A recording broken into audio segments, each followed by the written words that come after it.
You will hear a conversation between an international student and the accommodation department. You have 30 seconds to look at questions 1 to 3.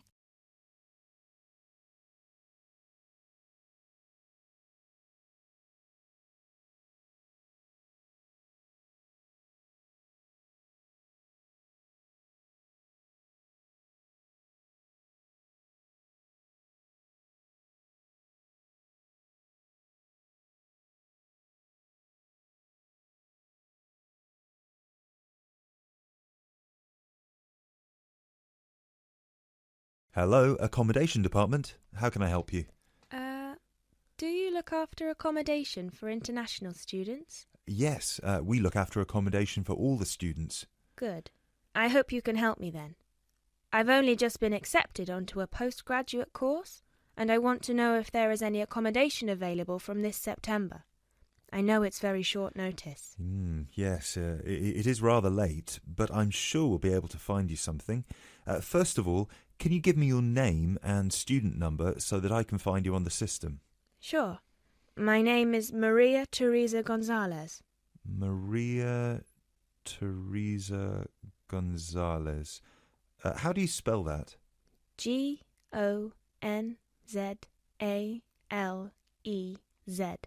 Thank you. Got it.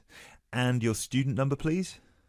SHU 300715PG. SHU 300715PG.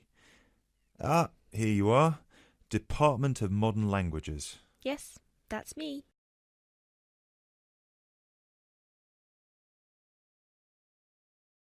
You now have 30 seconds to look at questions 4 to 10.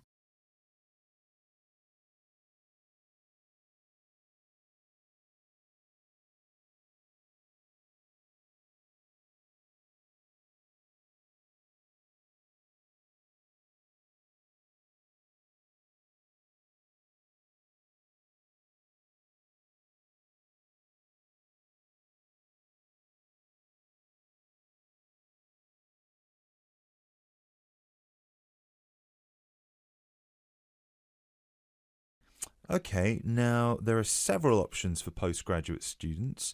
Firstly, there is the Trigon. This is a new block near to the station and not far from the main campus. Accommodation is what we call cluster accommodation. What does that mean? There's a small group of rooms, usually 6, each with its own bathroom clustered around a lounge kitchen area which is shared. Oh, I see. That sounds good. They are very popular. The price for these is £99 per week, and we do have some availability left. However, for postgraduate students, there are other options. And what are they? There's another apartment block called The Cube, located near the west gate of the campus. Accommodation there is in 1 or 2 bedroom self-contained flats.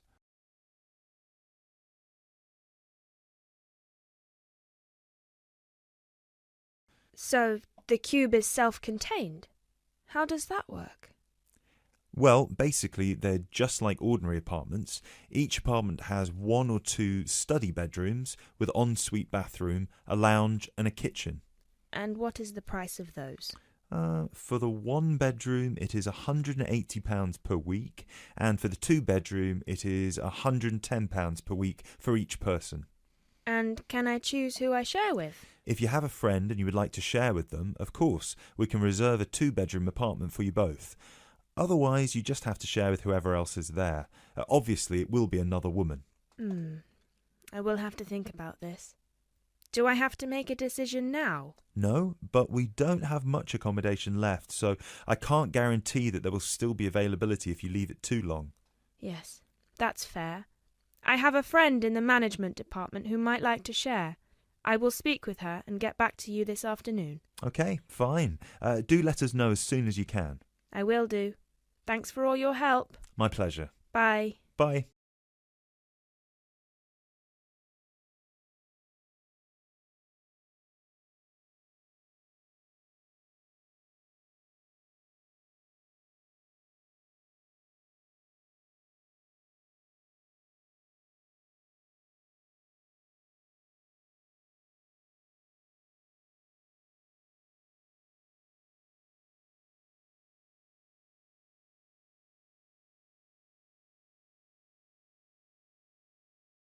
Now turn to Section 2.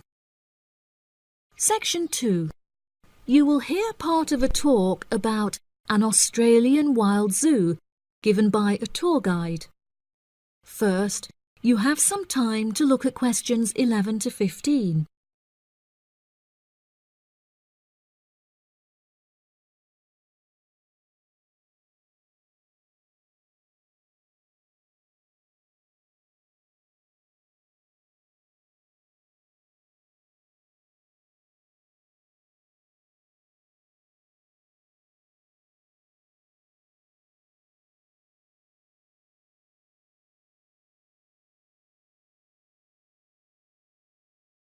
Now listen carefully and answer questions 11 to 15. Good morning, everybody, and welcome to the Australian Wild Zoo. I would like to start by introducing you to the new features that we have added to our zoo in the recent renovation.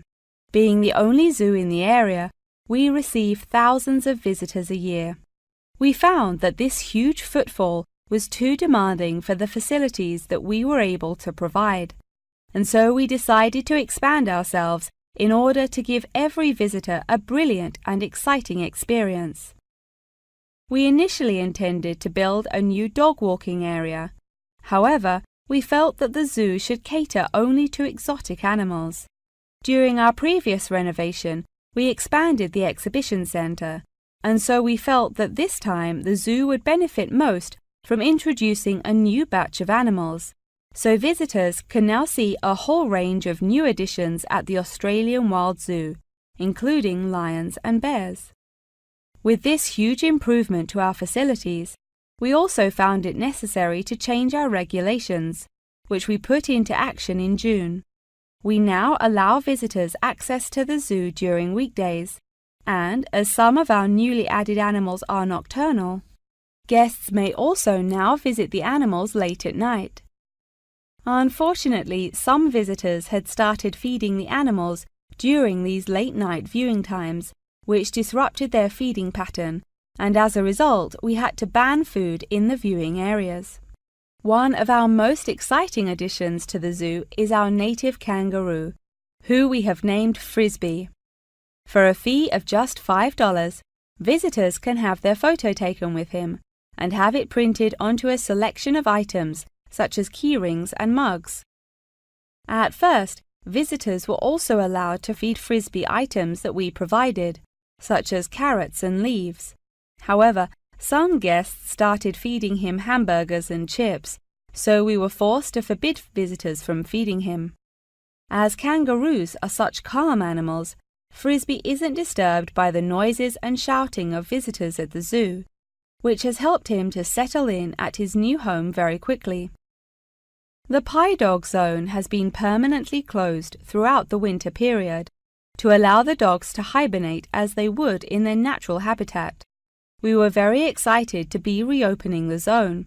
However, unfortunately, we have been forced to close it temporarily as the result of a broken fence, which will take about 1 week to fix. We were intending to renovate the zone with the other construction that we were undertaking, but unfortunately we did not have sufficient funds.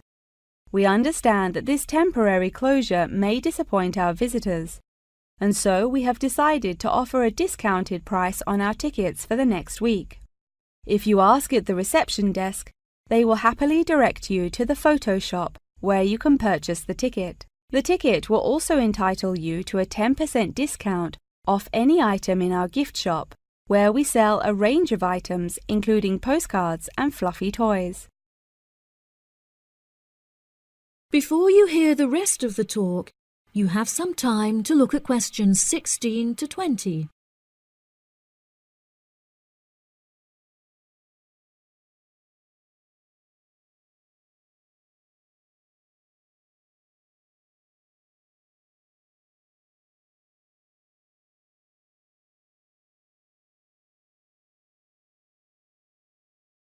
Now listen and answer questions 16 to 20. Now, we're currently standing at the gate, which is marked with the arrow on the map. Now, if any of you need to visit the toilets before we get started, they're right here to our left. Out to the east, just across the grass, there is the bird hide, where we have over 100 species of birds for you to watch. We even have an interactive zone where you can feed them with seed and take photographs with our parrots. What a great souvenir to remember your trip! And up the path to the north, if you look in front of you now, there is the pie dog zone. Although it is closed, if any of the dogs are playing outside, you will be able to see them through the fence. And then let's pass by the refuge. This area is a sheltered part for Brolga watchers, who can use it to spy through binoculars. And after that, I suggest that you all visit the rest area for some cold drinks and snacks, as it is very hot outside. It is just at the northwest corner of the zoo. After that, you could cut across the path to the large rectangular hut, where you will be able to see our new addition of fierce lions. The mother has just had cubs, so it is really quite a rare thing to see. And around to the west, for those of you who want to visit Frisbee, our native kangaroo, he is in the circular-shaped hut just up the path to the left. Don't forget to have your photo taken with him. Now, as I mentioned before, you can purchase your discounted tickets at the photo shop, and this is also where you will come to collect any photos you have had taken at the zoo during your visit. The photo shop is located at the southwest corner of the zoo. Okay, ladies and gentlemen, enjoy your visit. That is the end of section 2. You now have half a minute to check your answers.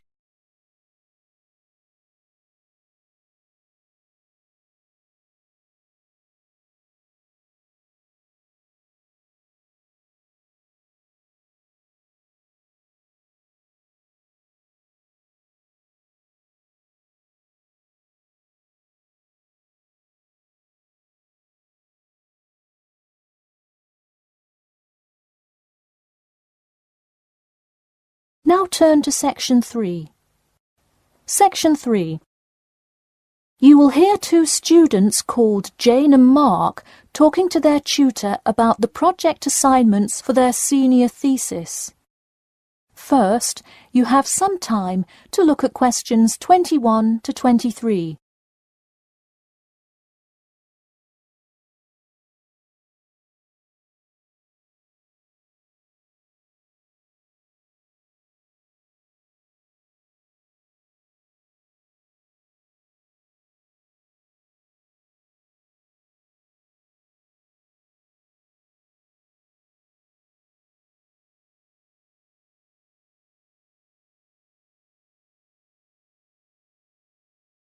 Now listen carefully and answer questions 21 to 23.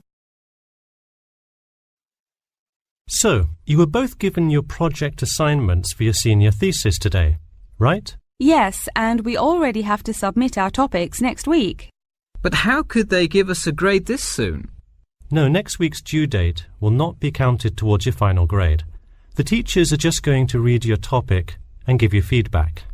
Oh, I see. So first we should come up with our topics, and then what? Well, once you know what you want to study, you need to think about how you'll study it. You need to decide on your research methods. The methods will be the main part of your paper. What about the results section?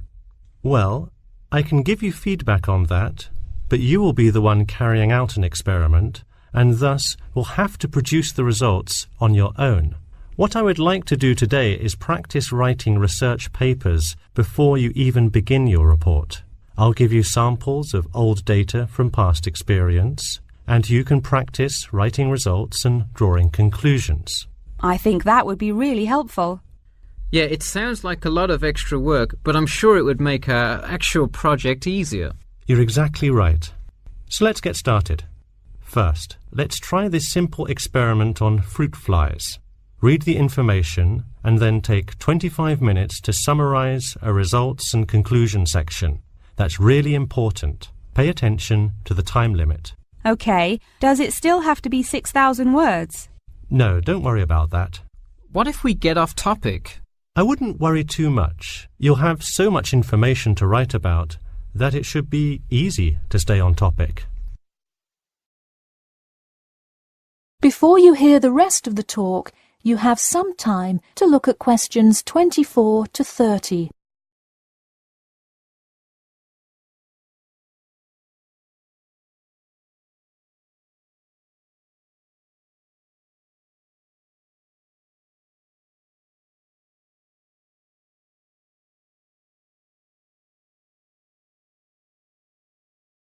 Now listen carefully and answer questions 24 to 30. But what about other sources? Well, for this assignment, you can use the one from your textbook. In your actual paper, you should find old experiments that support your topic. So do we need to find different types of sources? For instance, should I be conducting lots of interviews to use in my paper? No, there's no need to conduct lots of interviews or anything like that. OK, I'm ready to get started. I'm still a little confused, though, on how we should format our paper.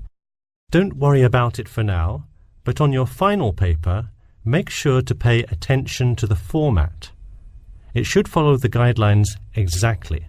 Oh man, I'm starting to understand why they give us all semester to do this. Are there any other small details like that we should know about? Not a whole lot. Make sure you provide 2 copies. One for your teacher, of course, but one for yourself as well. And of course, you know the due date, right? It's April the 11th, right? What? No, it's May 11th, right? Yes. The due date is May 11. Write it down. Oh, wow, yeah, I need to note it. Also, I'm having trouble finding information on my topic. What if I can't find enough good sources? It's all right to change your topic. Just make sure to do it before the beginning of April. Oh, really? Wow, I'm definitely going to change it then.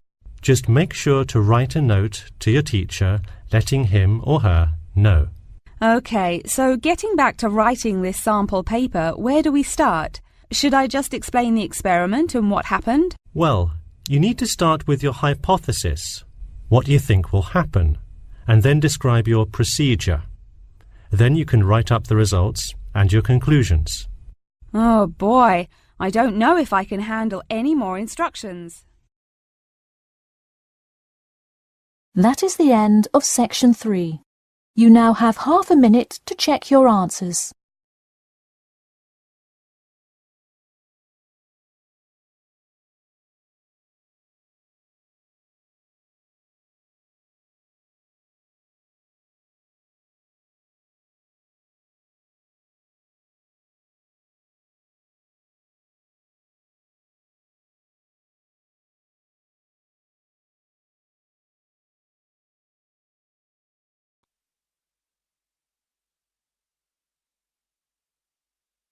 Section 4.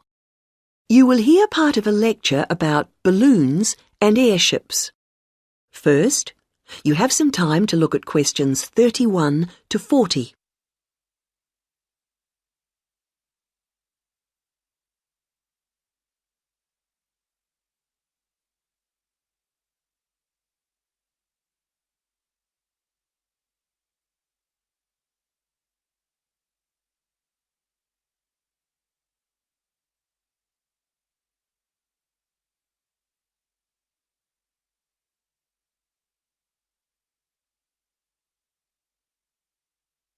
Now listen to the lecture and answer questions 31 to 40.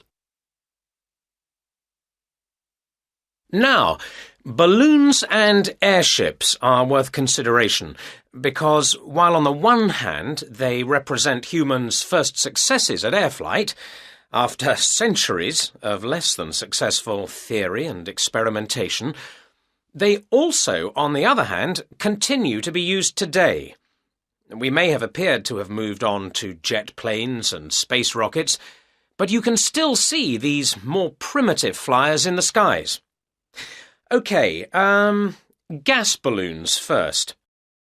France saw the first balloon flight in 1783, and this began a process of development. By 1862, In the Civil War in the United States, we find Thaddeus Lowe replacing spies with balloons to go behind enemy lines. The success of this led to the continued use of balloons in peacetime, and they were employed in the creation of maps. And such applications continue to this day, with balloons assisting in increasing our knowledge and understanding of the world we live in. Unmanned balloons are still widely used to collect data to inform scientific research of various kinds. You'd be surprised at how much they contribute. All sorts of instruments can be mounted in a balloon, and ongoing investigations into climate benefit from the information that can be gathered from a flight. Well, that's gas balloons. Now, the increase in the popularity of ballooning as a sport or leisure activity has been mainly due to the development of the modern hot air balloon, being cheaper and safer than the gas balloon. Heating air, rather than using potentially explosive gas, is what makes these rise, although the process doesn't generate as much lift as with gas balloons. But this is a small price to pay for its other benefits, and this type of balloon is no doubt here to stay.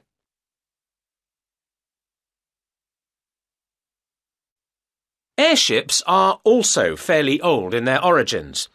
The idea for a balloon that could be powered and steered was first published in France in 1784, although 1852 was the date of the first successful airship flight.